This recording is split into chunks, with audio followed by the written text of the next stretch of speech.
Merinda tayo mga farmer. Oh, merinda tayo muna kasi pinutol ko itong laking madi kakao para malinis. Ayan siya. Kasi nakatabon sa mga durian dito. Okay? Meron kasi akong tinanim.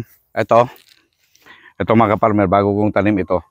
Last week, ayan o, buhay na buhay. Di man lang nagilo ang dahon. Basang-basa ang kanyang ayan, kasama ko ang aking may bahay. Nagmerienda kami. Ayan, dalawa lang kami dito. Kasi magtatanim pa kami meron pa kami itatanim mga farmer. Ito, papatayin ko ito kasi nakatabon sa, ayan yung isa. Ayan o. Ayan yung isa mga ka-farmer. Ayan. Super laki na itong madikakaw na ito. Cover na mga ka-farmer. Okay. Talagang matured na. Titigas na. Imagine mo yung sa gitna niya. Yellow, brown na. Matabunan ito ka-farmer. Tingnan mo, hindi lumaki. Ito. Hindi siya. Wawa Ayan. Mga ka-farmer. Ayan Ito siya mga ka-farmer. Hindi lumaki. Ito kasi natabunan. Yung kasamahan nito, lalaki na. Pero ito, lit pa masyado.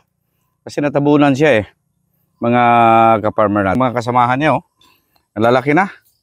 Mga ka-farmer yung sa unahan. Ayan, ang kalinya niya. Pero samantala, ayan, super liit. Natabunan kasi hindi nainitan. Kailangan nila init ng araw Mainitan din sila, mga ka-farmer. Ito. So, yan mga ka-farmer tingnan mo ang aking partner, aking may bahay, aking misis. Tumutulong lagi kami talagang nagbabanat dito. Yan. Nag-ano pa siya. Meron pa siyang ginawa mga ka-farmer. Tingnan mo. Pinatuloy niyang binalatan. Okay.